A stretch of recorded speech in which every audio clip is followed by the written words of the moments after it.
OSHA Recordables.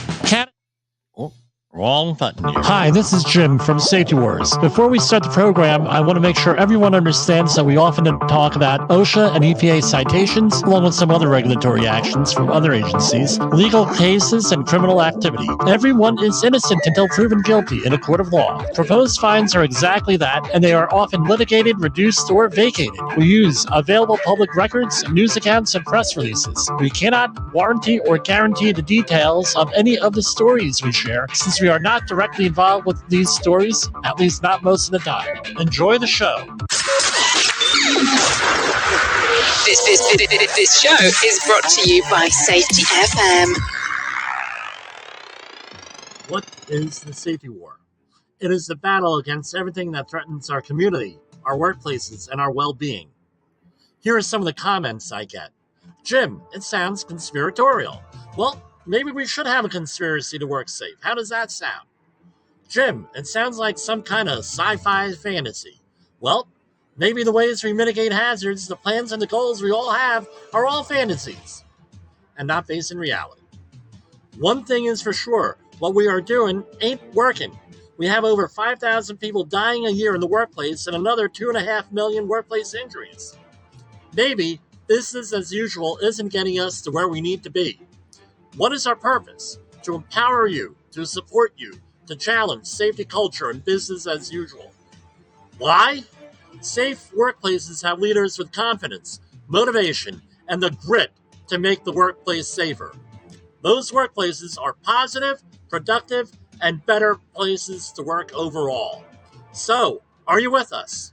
Together, we can make your workplace safer. We are looking to promote a new batch of safety leaders and cause a safety revolution.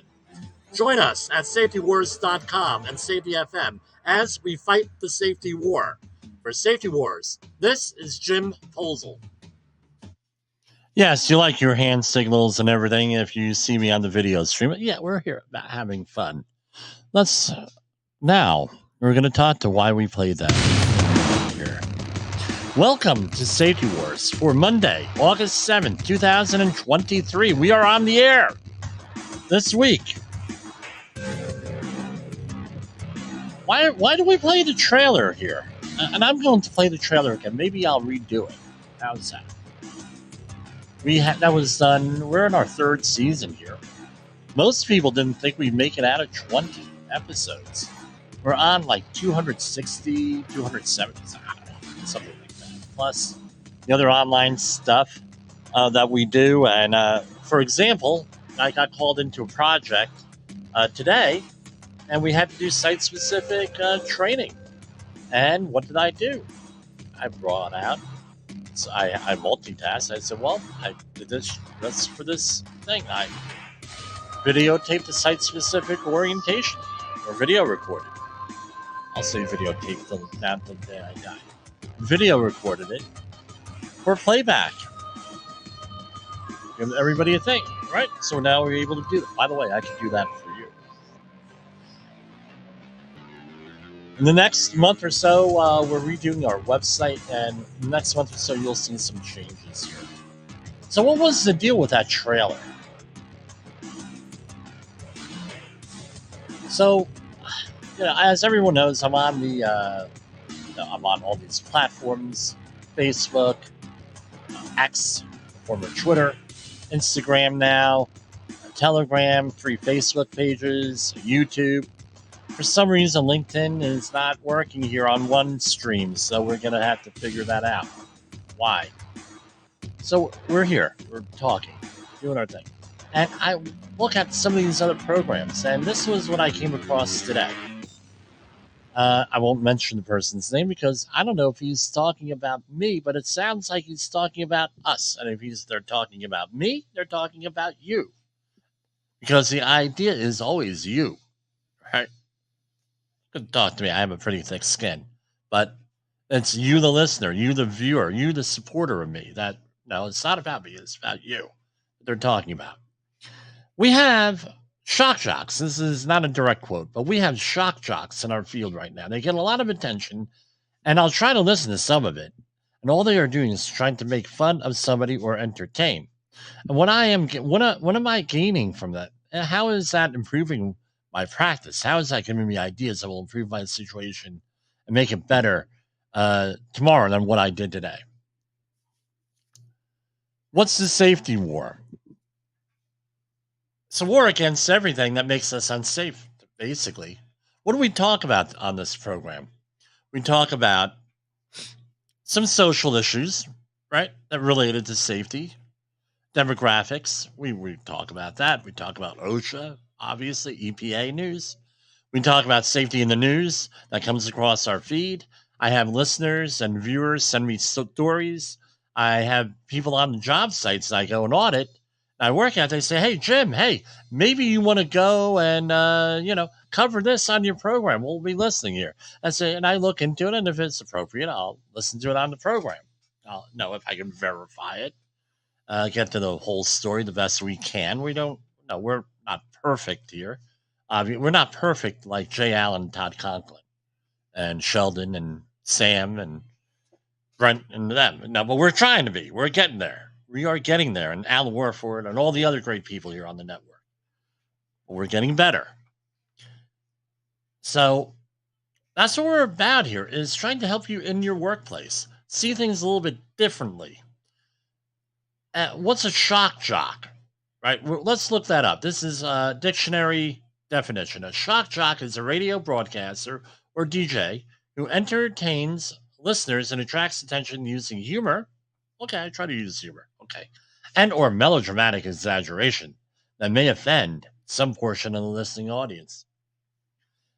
Can I ask you this question here? And I'm going to go out there. I don't know them.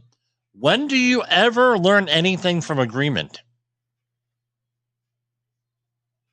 When do I ever learn anything from agreement? I need people to go out there and challenge me. I have a dear friend, Lisa, right? Known her through church for about 20, coming up on 30 years. Hard to believe, like 27 years, 26 years with her, maybe 28. Anyway, she's a good friend of mine because she consistently challenges me.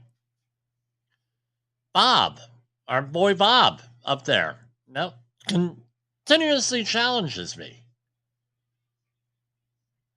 Jay Allen, hey, Jimmy, maybe you can think about this a little bit differently, blah, blah, blah. Hey, maybe you can work on this.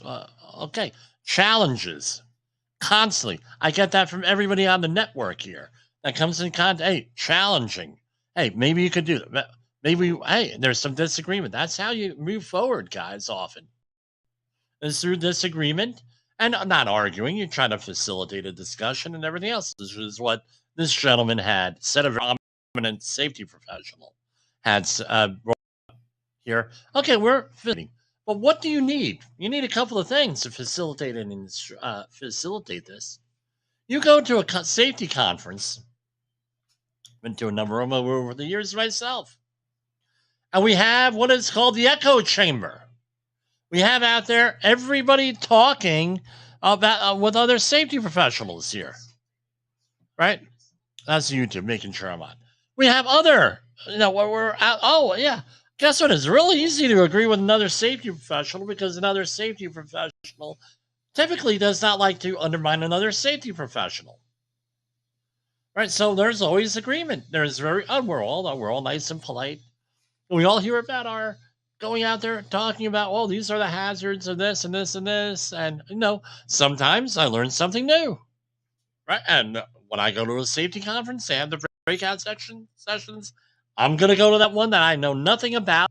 Maybe it's a little controversial to challenge me. Okay, maybe I'm going to learn a little bit more. Facilitator. We try to use humor here and to get people to rattle, to say, hey, maybe I could have, what am I doing here? Can I improve on it? One of the big problems that I see out there with safety professionals is lack of backbone. Yeah, seriously. Yeah, I'm fired up tonight. Yeah. Complete and total lack of backbone. So it's nice when you're out there in a fully self-actualized workplace where everybody's trying to work together, everybody's playing nice, and everybody's at least willing to give you lip service. If you go over to one of our friends in the program, Safety Nights, the website, I'll give them a little plug there. You go over to Safety Nights, and one of the things is that they said was during COVID, I didn't realize how many people hated me. That was what one of the posters said. Because I asked them to put on a mask. I asked them to do social distancing. I asked them, and it fell on the safety professional for doing this. A lot of workplaces hate our guts. Not necessarily because of you, but because of another safety professional or someone who called themselves a safety professional. Maybe because of some policy that came down from management, now it goes through you. A number of issues. You may not be the right demographic. You may not be the right color. You may not be the right nationality. I've gotten all of this. You may may not be whatever. There are people out there. Do you understand that there's people out there in the workplace that, how can I be polite in saying that? Oh, I'm not going to be polite. Are psychopaths. A lot of companies, you get these psychopaths out there that are high performers. They don't care about safety. Don't care. They're the confident person out there.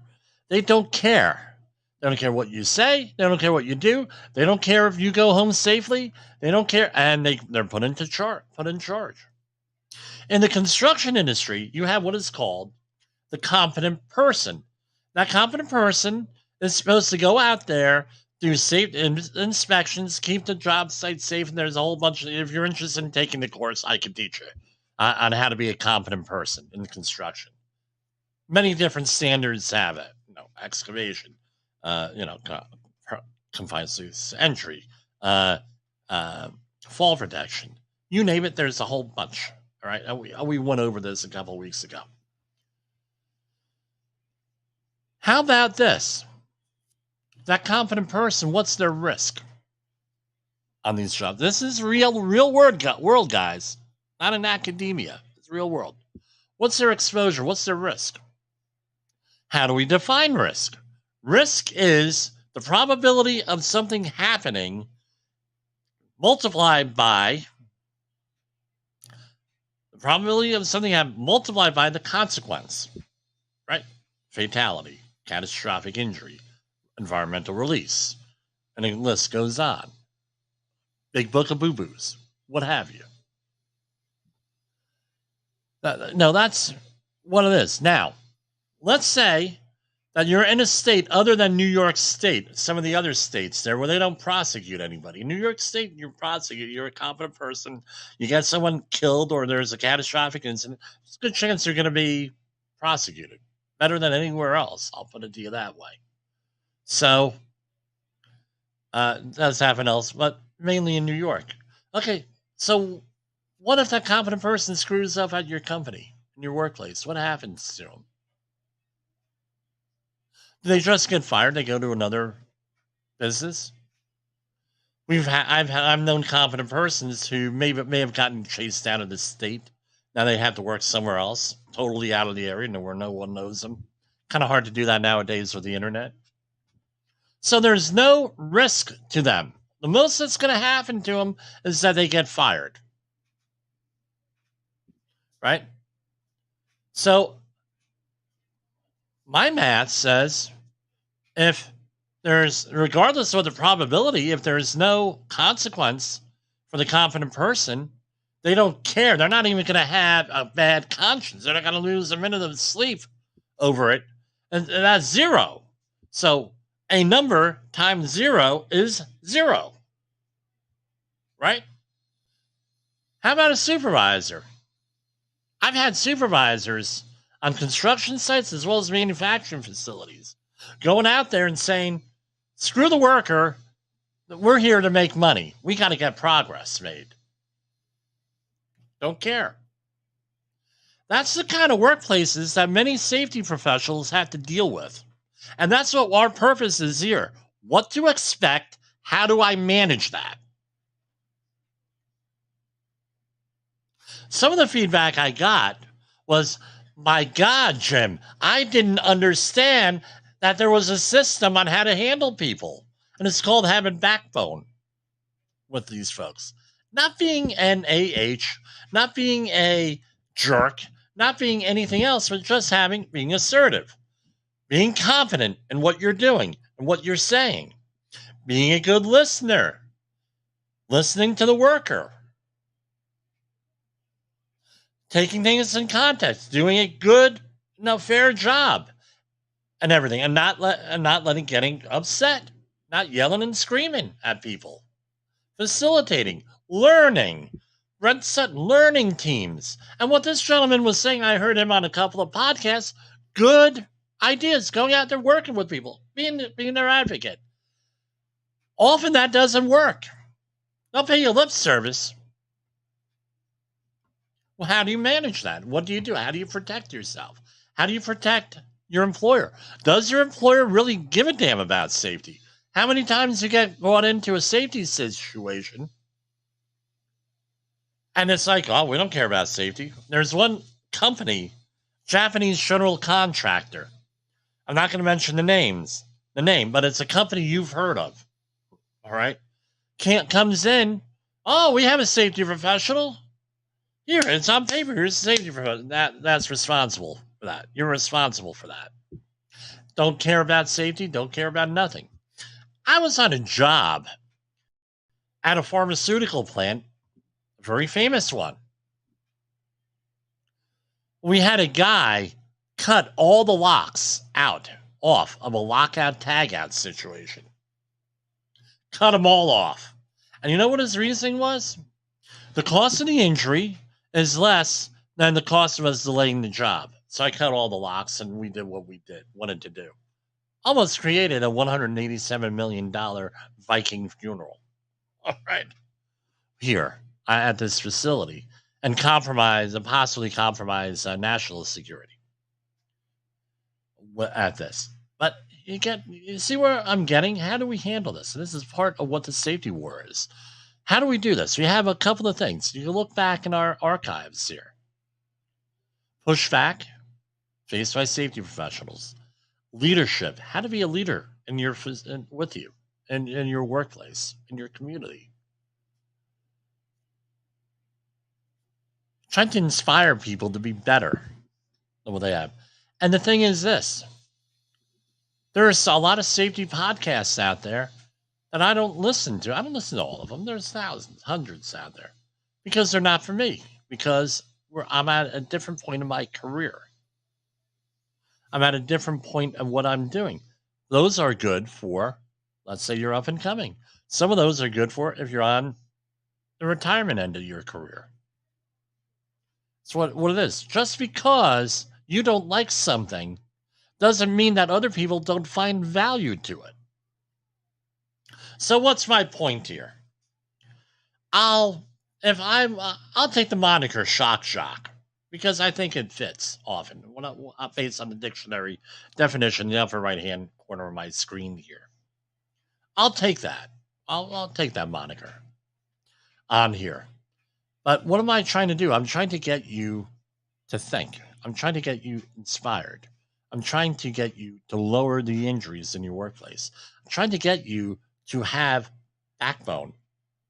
Because I tell you what, if you're going to win over the people that I described, these people, I'm sorry, psychopaths in the workplace, right?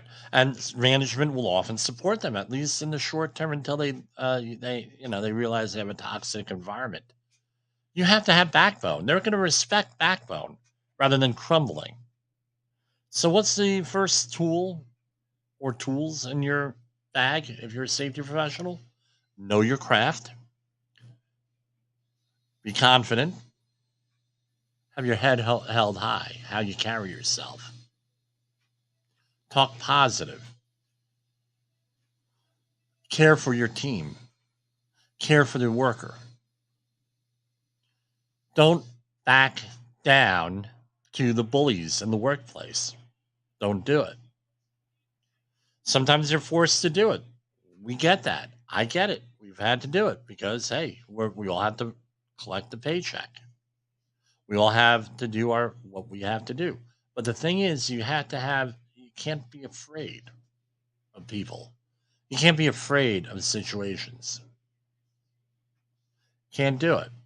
You're going to lose that safety war every time. So that's my opening monologue here, rather lengthy one. And, now it's time for me to go and offend some people with our Monday message to the behavior-based safety world. This is Safety Wars, broadcasting to our brothers and sisters in the occupied territory of behavior-based safety. Get out your secret decoder ring. Here is your nightly message. Human error is normal. Human error is normal. That's right. Human error is normal. And here we go.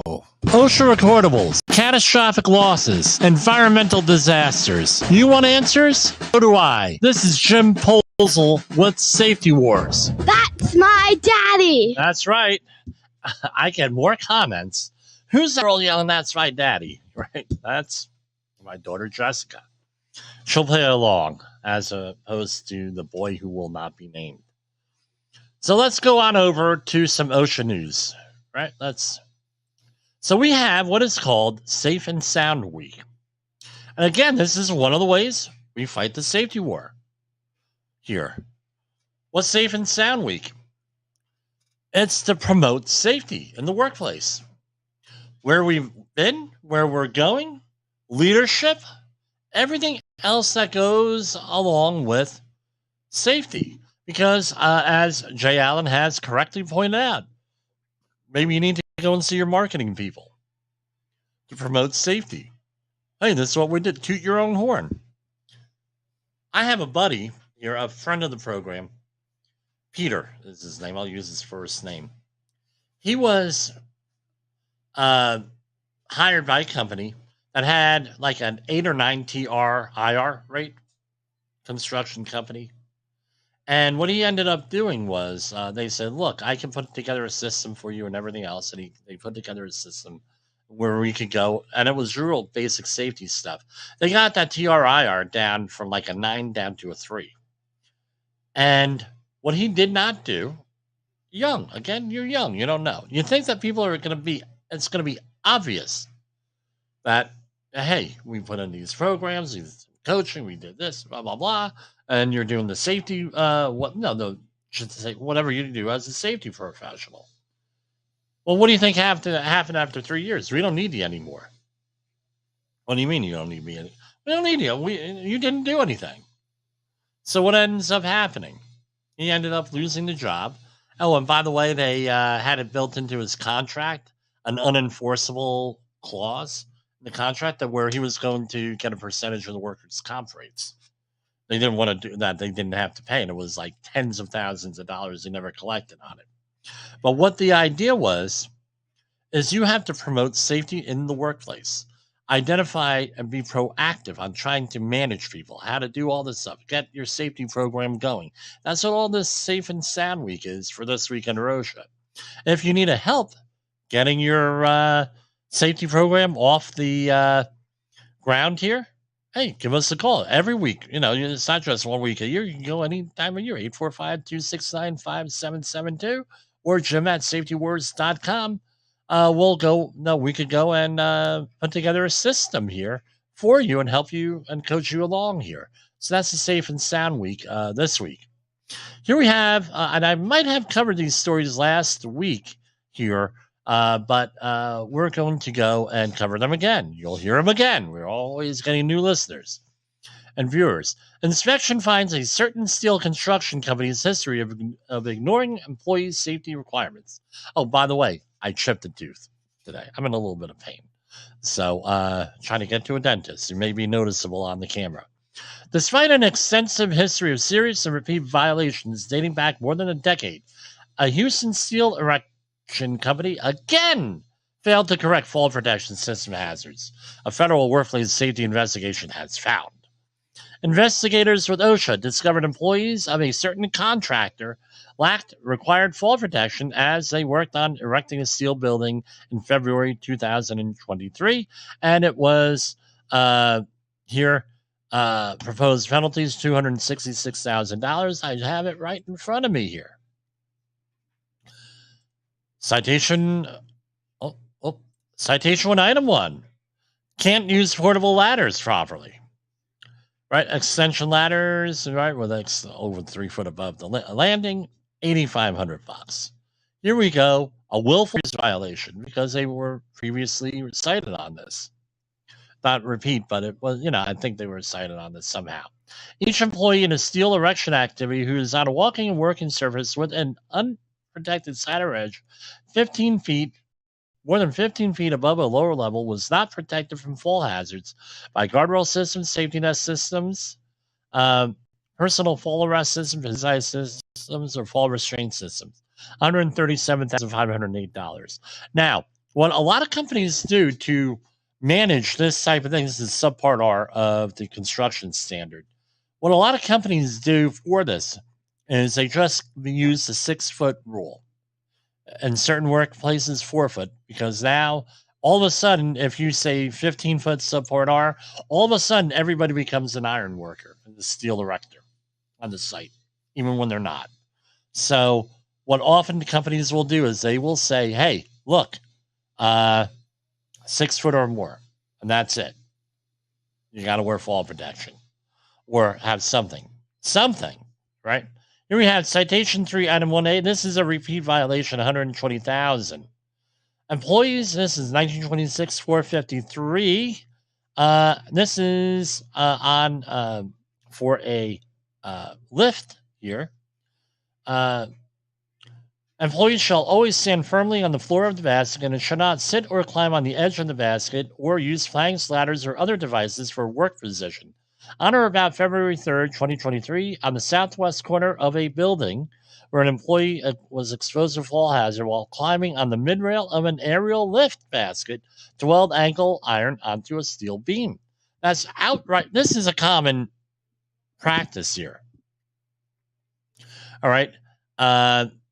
With this. Yes, even though people say, well, I'm wearing fall protection, I can do whatever I want. It says here, right here in the reg, you shall not do this. $120,000 for that. Again, who's in charge of that? The competent person or the supervisor. Some guy falls, what's going to happen to him? Probably not much. Here we have 1926.453, right? A body belt was not worn or a lanyard was not attached to the boom or basket when working from an aerial lift. As of January 1st, subpart M of this part provides that body belts are not acceptable as part of personal fall arrest system. Okay, great. On or about February 3rd, on the southwest side of the building, 2 employees are exposed to fall hazard while welding angle iron onto a steel beam from an aerial lift without wearing a harness with a lanyard attached to a beam or a basket. And this was previously cited for this once, twice, 3 times a lady. No, okay. Once, right, 3 times. So, going on, that was 0, but, that was included in the previous citation.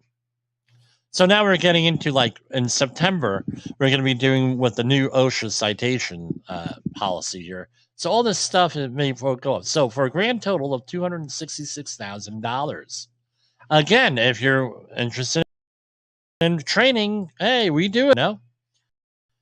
Safety professionals are good at training, and I'm a safety professional. What TV show is that from? So what kids show? I don't know.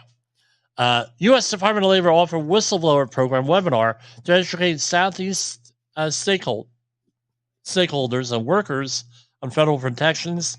You can check the OSHA website for this. That's August 16, 2023. It's in their press releases. OSHA's whistleblower protection program enforces whistleblower protections of 25 whistleblower statutes. What I just found out is that there is a whistleblower organization that documents this stuff. I'll be sharing some of their stuff. I might have it up here in the thing right here tonight in the news. I forget. I put this together before. Now, this is from a warehouse that is named after a river that you've all probably ordered something from, and out of Logan Township, New Jersey. What exit is it? I know, Joe Piscopo. What exit is it? I believe it's exit 67 or 73. Logan Township. A federal workplace safety investigation has again found workers at an Amazon fulfillment center exposed to ergonomic hazards, this time at a Logan Township facility. In response to a complaint, inspectors with OSHA opened an investigation in January and found the company was exposing employees to ergonomic hazards. Now, if you recall, in a previous case that we covered here on this program, this company was involved in a major lawsuit up in Washington State, because Washington has a state program that dealt specifically with this, ergonomic stressors. I'm trying to think if maybe that they were coordinating a little bit, or somebody at OSHA went and said, hey, they're having ergonomic stressors up there. Maybe we should look at the ergonomic stressors here. I think that might have happened here with this. So,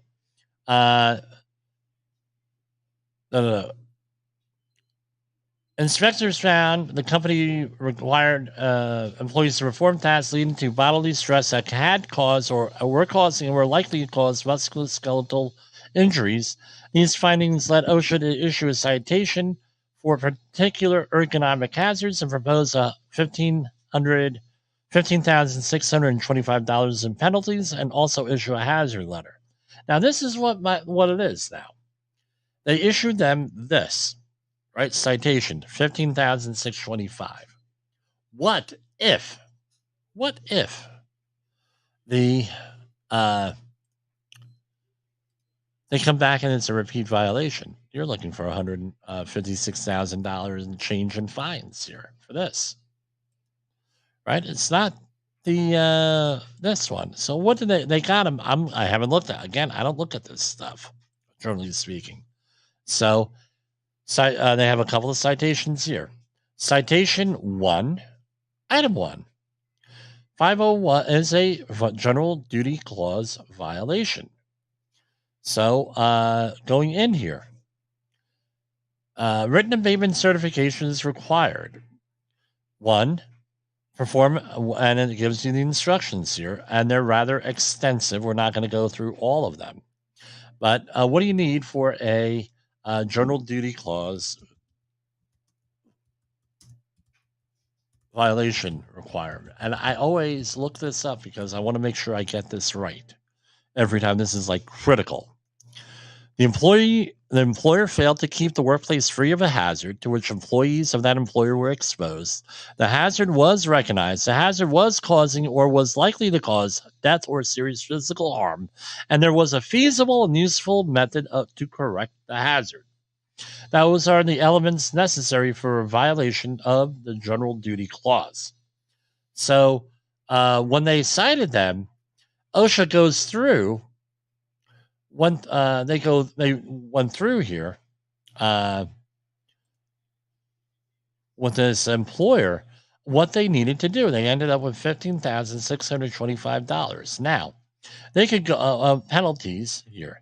Now, this is what it comes down to. I'm gonna bet money, and I'm gonna say this is gonna be contested, because there are hundreds, perhaps thousands of warehouse facilities or distribution centers for this company in the country. They're going to have to go through all of them and maybe modify what they're doing. It's a big deal. So I'm thinking that they're going to go through and they're probably going to contest this. I don't have any inside information on this or whatever, but that's what we're looking at, because imagine having to do it to all of them, redesign all these things. It's a lot of money, guys. A lot of money. Department of Labor returns to normal workplace safety enforcement operations throughout Guam following Typhoon Mawar. From Didedo, Guam. The U.S. Department of Labor, and this is from August 7th, today, announced that OSHA has returned to normal enforcement operations. And OSHA is now able to resume regular enforcement operations in Guam. We urge companies working in areas where the effects of Typhoon Mawar hit hardest to protect workers from hazardous conditions and follow safe work practices. Now, if you are an outreach trainer for the disaster worker, right, which I am, but this is important. You go and you print this out, and this is a handout. And in your introduction to the course, you show this. And they have a similar one for Florida and some of the other. You could go back looking for every time a hurricane hits. Last year was a hurricane. Was it the year before? I forget. They run together. But anyway, where OSHA suspends operations and they move into a more consultant role for the major disaster. This is why it's important to have disaster response worker training on this. This is basically it. Basically it. This is why you have training and everything. That doesn't mean that, hey, it's a free-for-all with OSHA and we can do whatever the hell we want. No workers' comp, blah, blah, blah. That's not what we're talking about here. But they're not going to enforce certain things out there. There's fatality, they'll go and do that, what have you. So you, the worker, have got to go out there and have to go and look out for yourself. Basically, that's what it comes down to. In a disaster scenario, you may not have any of the right equipment, so you got to be prepared ahead of time. This all goes into this, guys, with this, and right, people. So that's why, again, that's part of the safety war. No, you yell at people. Yeah, guess what? Grow up with a deaf mother who's hard of hearing. You'll be yelling at everything, and you're working in an environment with loud machinery, and you have earplugs in. Yeah, Anyway, you're going to be saying loud things. Okay, here we go. What else do we have here? Oh, let's go down. This is from the Straits Times out of Singapore. I enjoy reading this website, the Straits Times. I really do. Because more than a couple of times when their mom over there, Ministry of Manpower, rather, that's their OSHA, Ministry of Manpower, mom, they go out, a lot of these articles are written right when mom issues like a press release or anything like that. They're really good press releases. They're really good, and they're explained, and they talk a little bit about HOP unknowingly, because HOP is everywhere, we all do HOP unknowingly. And with that, so this is their report. There is less plastic littering the ocean than scientists previously thought, but what there is could persist for a long time, a new study said Monday.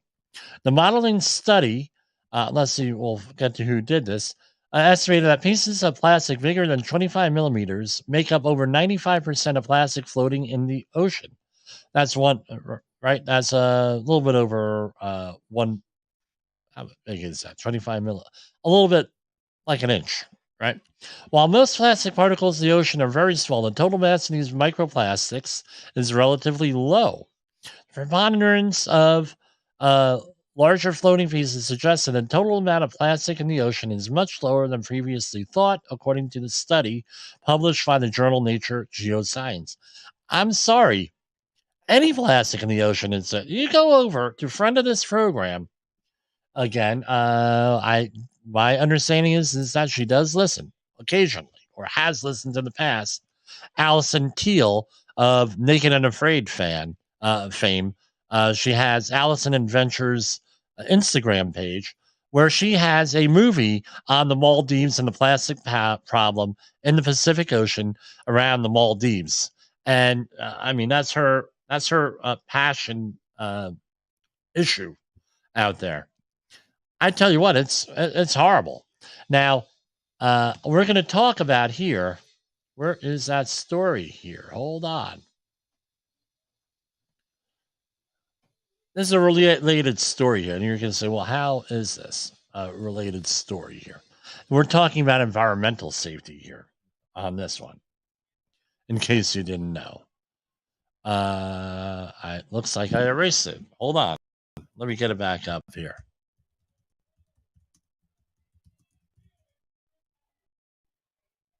Okay. This is from NBC New York. And because we were not on the air for a good chunk of last week, we did not cover this. A marathon swimmer from Manhattan is marking her biggest challenge to date, a complete lap around the entirety of Staten Island, nearly a 37-mile loop. Even more surprising that the swim itself may be the reason why she did it. So, what is her name? Not in that article. Okay, her name is this is what happened on July 9th. Leslie Hamilton voluntarily jumped into the New York Harbor to complete her next big swim. She said, and this is from NBC New York, she says she has swam in those waters plenty and already knows what you're thinking. People are like, oh, she must have a third arm or three eyes. I was actually completely fine. I didn't feel sick after the swim. I made sure my tetanus shot was current. And going on and on, she turned 31 in Monday. She was the first documented woman to do so. And this is not only on Seinfeld. People swim the East River. And there's like a contest all the time. Every year there's a swim. I don't know if it's charity or not. My wife does not manage that, by the way. Okay. I've been around Staten Island multiple times growing up. And my father's 1974 Renken 19.5-foot fiberglass boat deep V with a 70 horsepower Chrysler motor. So didn't go very fast, but we got one around Staten Island multiple times back in the 70s. And this article goes on to say, hey, we're better. It's better than what the 70s were and everything else. I tell you what, people don't realize how bad that body of water was in the 70s. You look at Ashley Teal's Maldives movie out there with the plastics. That's what Woodbridge, New Jersey, Sea Warren specifically, on the New Jersey side of the Arthur Kill looked like. Carteret also, because of the Great Kills landfill washing everything out, and Jim McGreevy, who I will eventually get on the program, I think. I keep meaning to give him a call. Anyway, he sued when he was mayor of Woodbridge. He sued New York, along with other things, to get this whole thing to stop, which eventually led to the shutdown of Fresh Kills landfill on Staten Island. And, you can see it highest point on the eastern seaboard, according to some people. But anyway, it was bad. I swam parts of this when I was a kid, believe it or not. My brothers were out there in Sevlar inflatable kayaks, dodging the tugboats back in the day. So I know all about. I hear this story and I'm like, okay, they've cleaned up the river. Now you can see 5 or 6 foot down or 7 foot down into the water.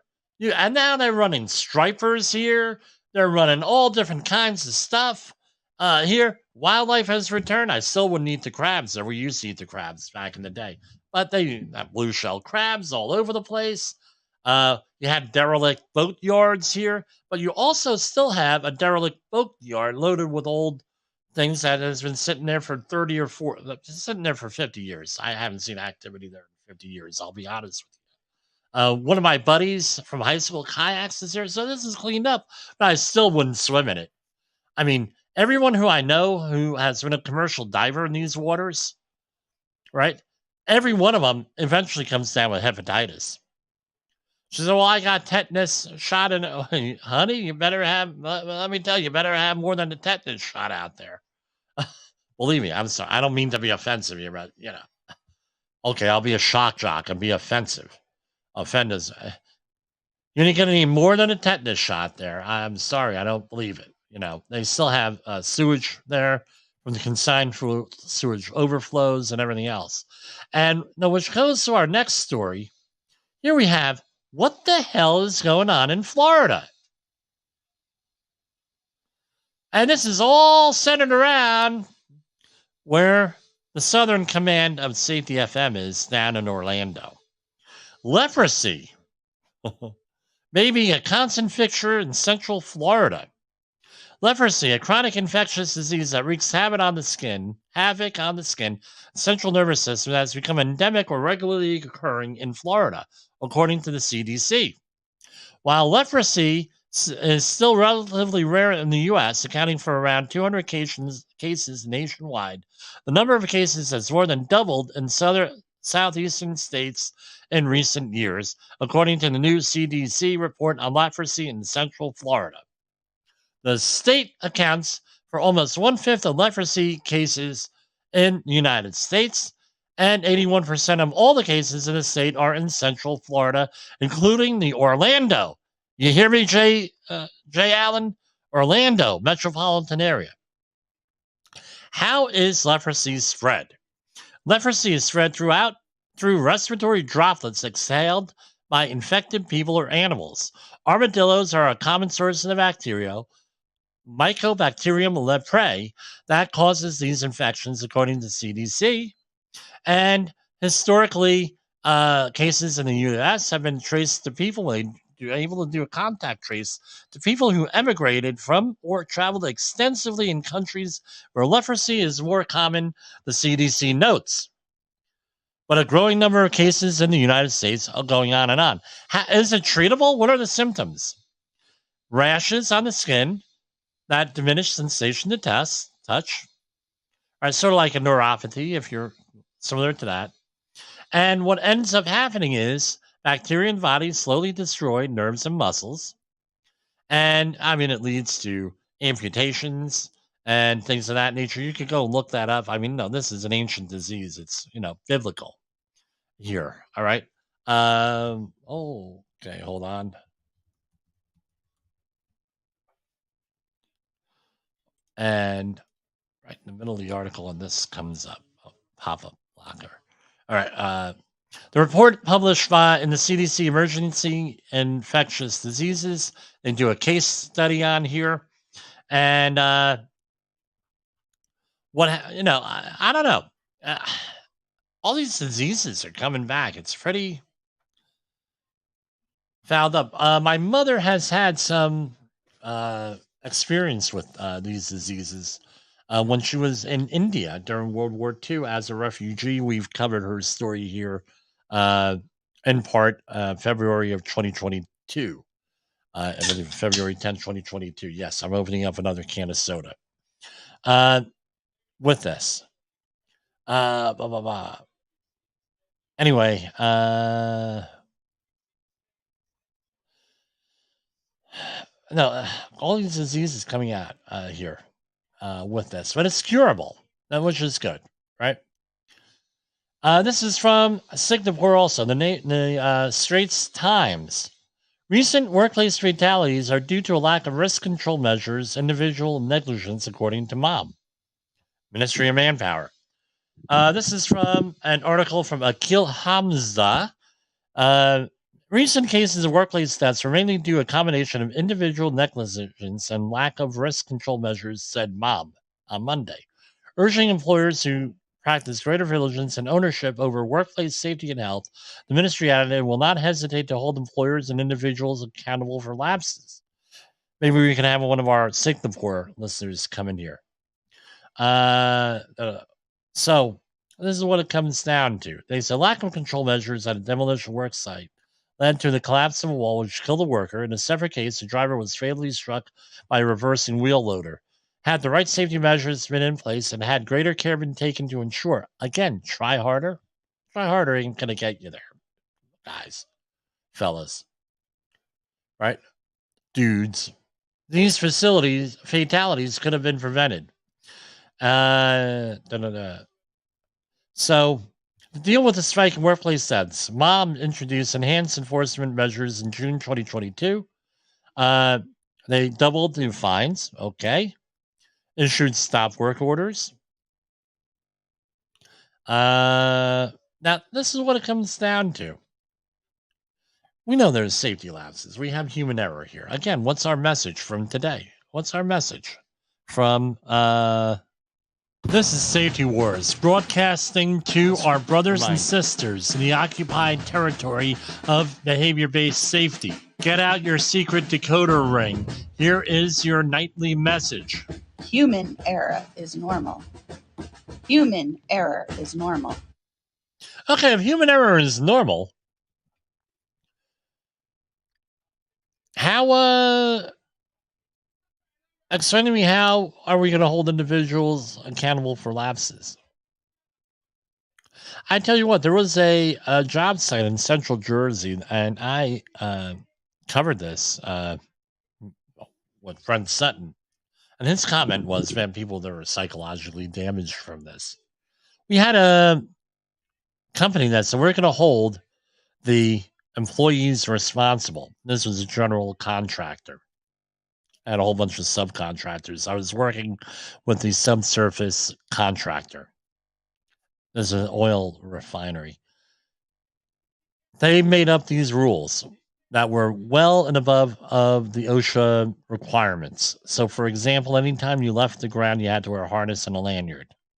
And you say, okay, 6 foot or higher? No.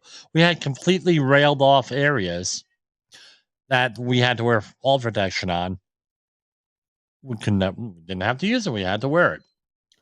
They came up with this. So we're going to hold employees responsible. And they were against the employees rather than the employer.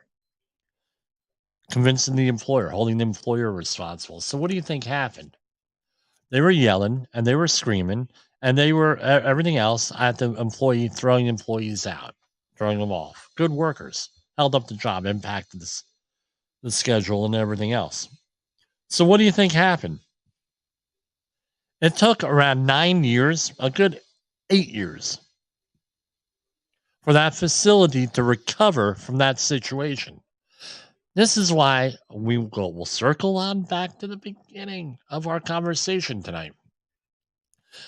This caused the safety professionals to be hated because of these. Because what happened is the people who came up with these rules, where were they? Sitting in the office, and they were all engineers.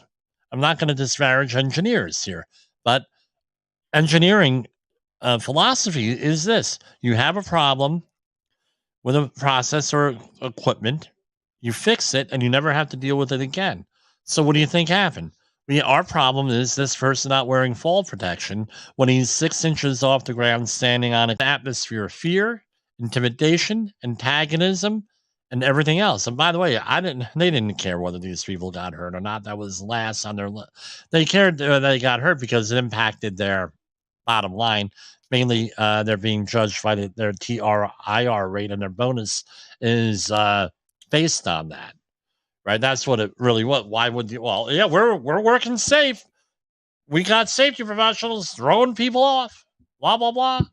And this is, guess what? You're not going to get where you need to go. Did they prevent any injuries? The answer is no. Created a whole bunch of antagonism. And again, let's talk about this, what the beginning was. So we're going to wrap it up with this.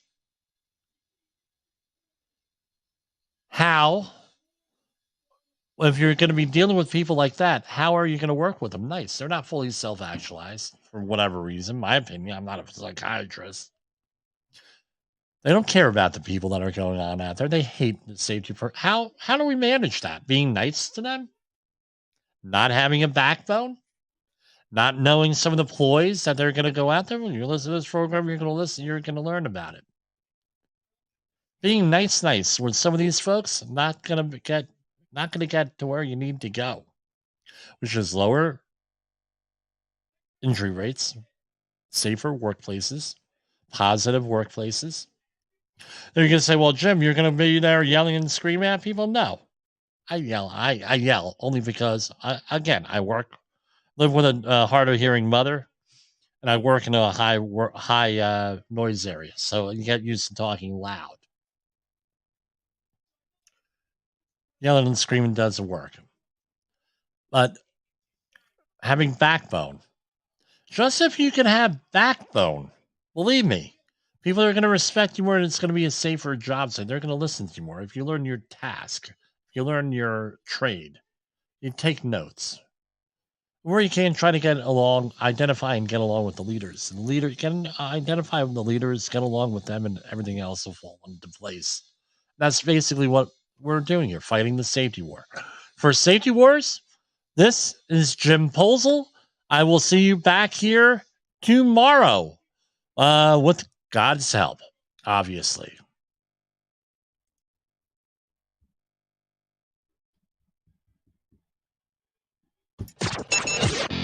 The views and opinions expressed on this podcast are those of the host and its guest and do not necessarily reflect the official policy or position of the company. Examples of analysis discussed within this podcast are only examples. They should not be utilized in the real world as the only solution available, as they are based only on very limited and dated open source information. Assumptions made within this analysis are not reflective of the position of the company.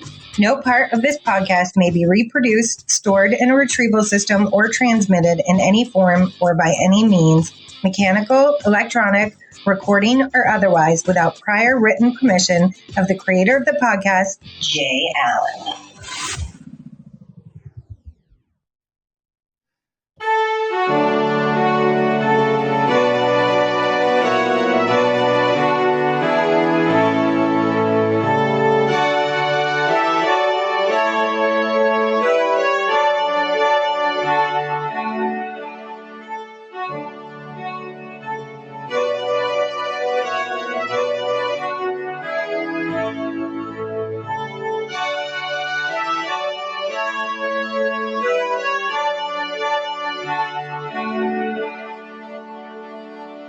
Good night, everybody.